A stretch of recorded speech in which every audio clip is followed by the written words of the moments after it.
I'm sure people ask you about RFK now because he's in the news. Right. And, he sat here. We're friends. I love him. Do people ask you about him? Yeah, sometimes. I mean, I don't know. No, I kind of feel the same way that you do. Like, I've spent number of occasions hanging with him just in a strictly, family dinner kind of vibe, and I really got along with him well. He's great. I think he's great. I think he's funny. He's wonderful. I like him. Yes. I love him. I think he's... he's not crazy. I mean, the people trying to...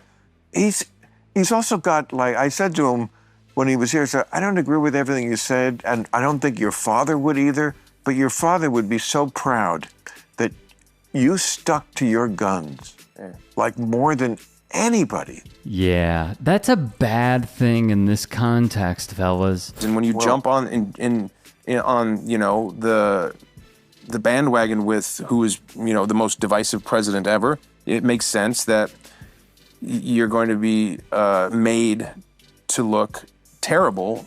And so I don't know what to believe, because it's not like I sit with Bobby and I go, so hey, let's talk about this. It's like we're just playing cards or playing Mafia or having fun or having dinner. I'm not going to pick his brain to find out exactly which of those things are true. I just kind of assume that none of them are. There's certain things that he oversees that seem to be supported in a bipartisan way, like getting terrible toxic stuff out of our kids' food. I think that's a great thing. And so if you do that, that's amazing. I'd hate to be so mired in hatred for the president that any success from his administration is something I'd have an allergic reaction to. To be like, oh, well, if they do it, I don't want it to happen. I'll put Clorox in my children's cereal myself.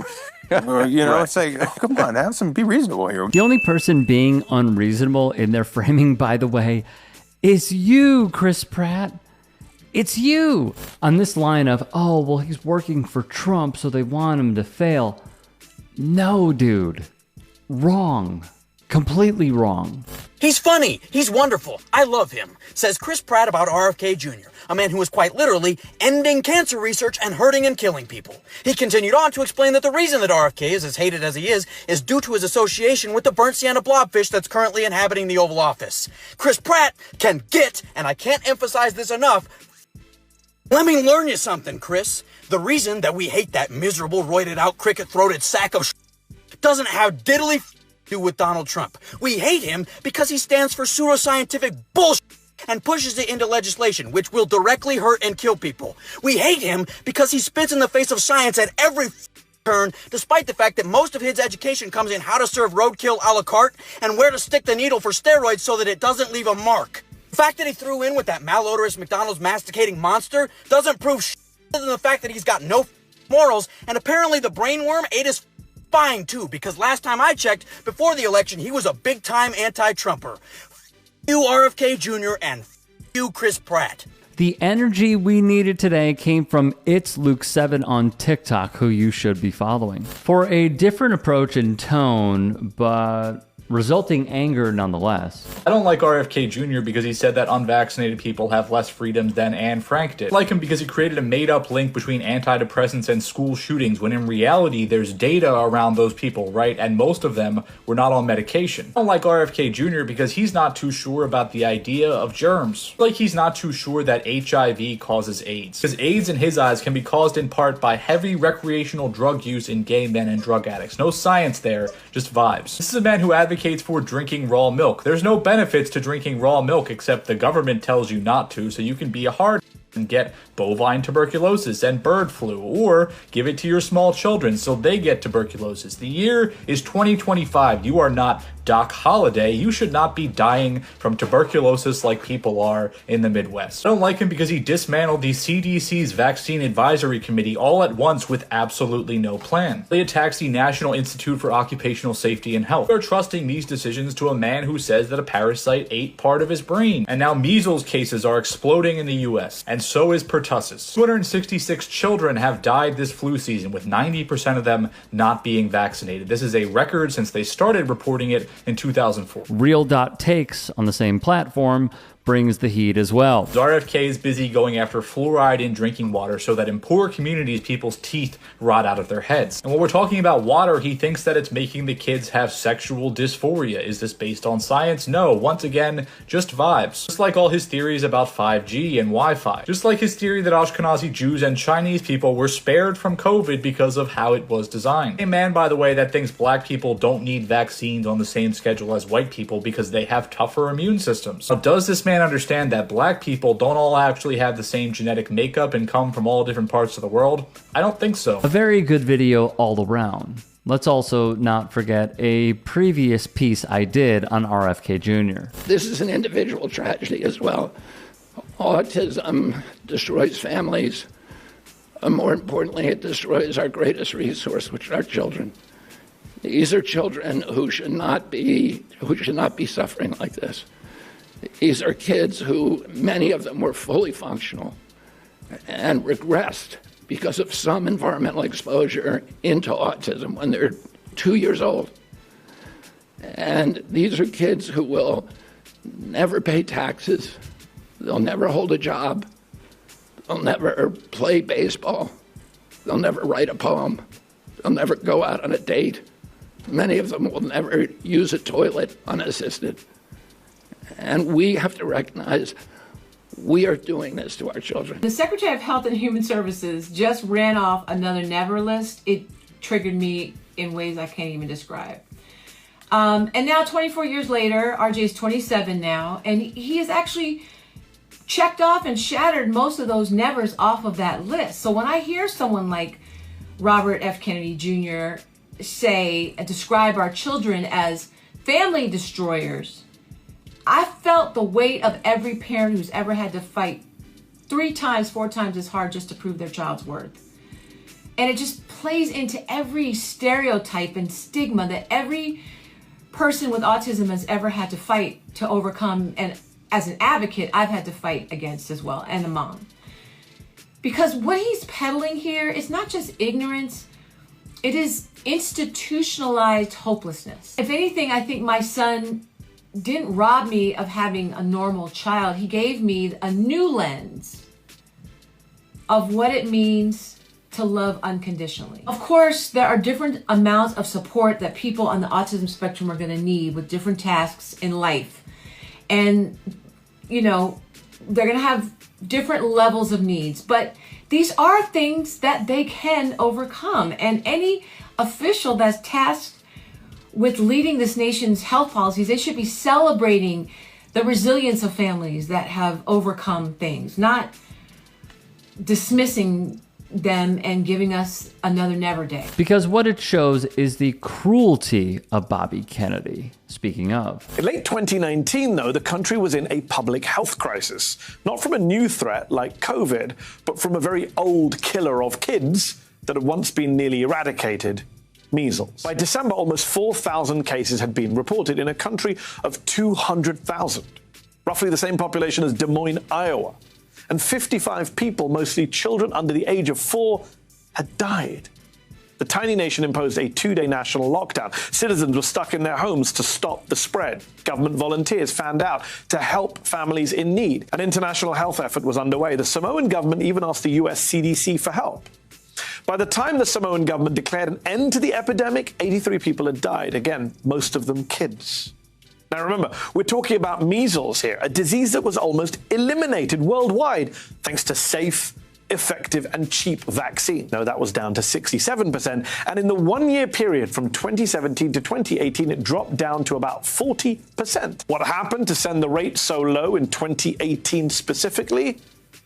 Well, a growing anti-vaccine movement found a story to rally around. But those facts did not matter to Samoan anti-vaxxers. Instead of telling the truth, they claimed that the vaccine itself was responsible for the deaths. And they got help from a US-based anti-vax group, Children's Health Defense, which took to Facebook to question the safety of the vaccines that those infants received. The founder of Children's Health Defense, a prominent American anti-vax activist, would later tell a Samoan newspaper that he had the Prime Minister's ear on the issue. and that the island nation's leader had privately shared his doubts about the safety of immunizing the public. That activist, quote unquote, had become something of a celebrity in Samoa. He was honored as a guest of the Prime Minister. He met with local anti-vax activists. Who was this American anti-vaxxer who bragged after the epidemic about his sway with the Samoan leader? Actually, he's the reason why I'm telling you all this.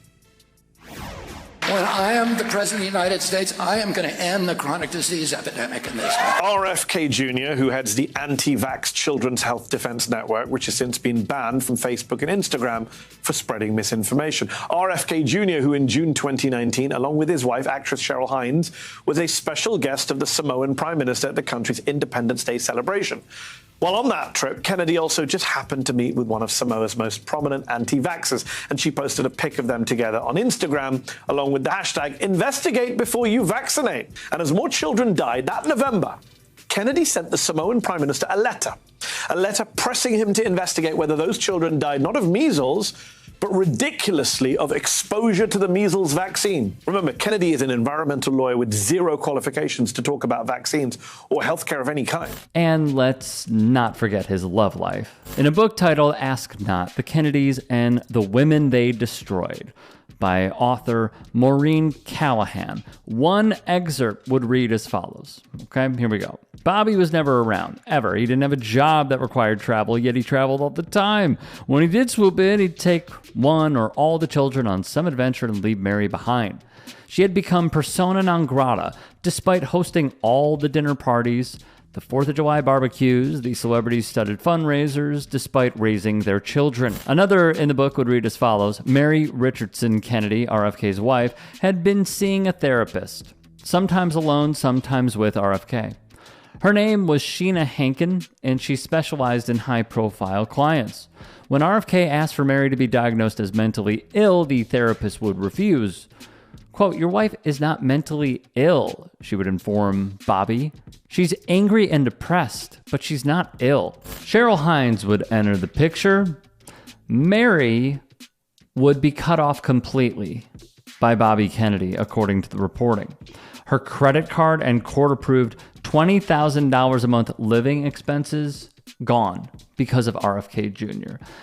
And she would ask other moms at school for money. Everyone knew that she was broke. Completely broke. And then she hung herself.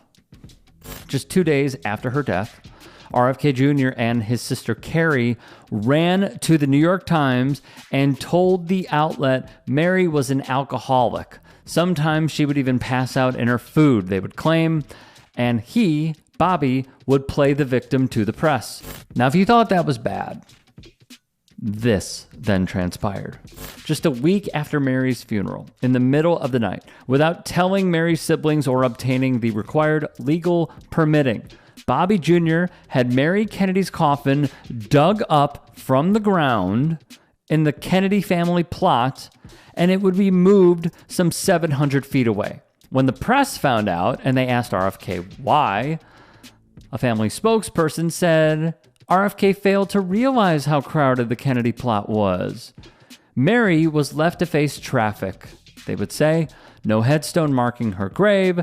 She was buried alone. Further reporting on RFK's infidelities via the Daily Beast was that the number of times that he cheated was 37.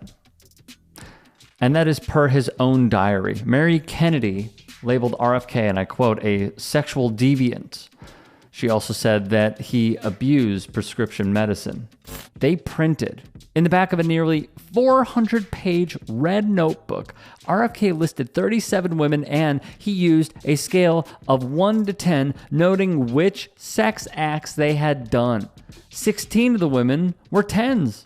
On one day, he recorded a triple play, meaning 3 separate encounters listed as a 10, 3, and 2. That is Caroline Kennedy, RFK's first cousin, who spoke out against his nomination by Donald Trump. Throughout the past year, people have asked for my thoughts about my cousin Robert F. Kennedy Jr. and his presidential campaign. Overseeing the FDA, the NIH, the CDC, and Centers for Medicare and Medicaid Services. agencies that are charged with protecting the most vulnerable among us, is an enormous responsibility and one that Bobby is unqualified to fill. He lacks any relevant government, financial, management, or medical experience. His views on vaccines are dangerous and willfully misinformed. I've known Bobby my whole life. We grew up together. It's no surprise that he keeps birds of prey as pets, because Bobby himself is a predator. I watch his younger brothers and cousins follow him down the path of drug addiction. His basement, his garage, his dorm room were always the center of the action, where drugs were available, and he enjoyed showing off how he put baby chickens and mice in a blender to feed to his hawks. It was often a perverse scene of despair and violence. But siblings and cousins who Bobby encouraged down the path of substance abuse suffered addiction, illness, and death, while Bobby has gone on to misrepresent, lie, and cheat his way through life. Bobby is addicted to attention and power. Bobby preys on the desperation of parents of sick children, vaccinating his own kids while building a following hypocritically discouraging other parents from vaccinating theirs. His constant denigration of our healthcare system and the conspiratorial half-truths he's told about vaccines, including in connection with Samoa's deadly 2019 outbreak of measles. In other words, Bobby is willing to profit and enrich himself by denying access to a vaccine that can prevent almost all forms of cervical cancer and has already been safely administered to millions of boys and girls.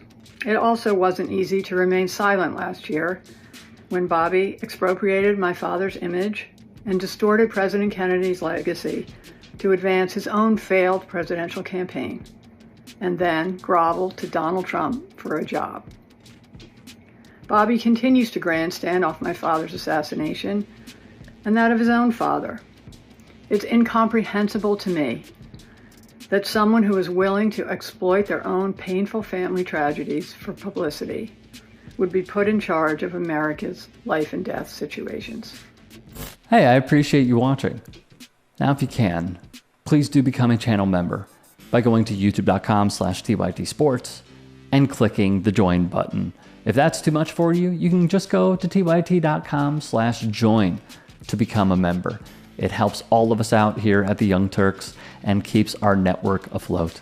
In addition, you could follow me on my socials on Twitter, Instagram, and TikTok. Appreciate the love. Have a great day.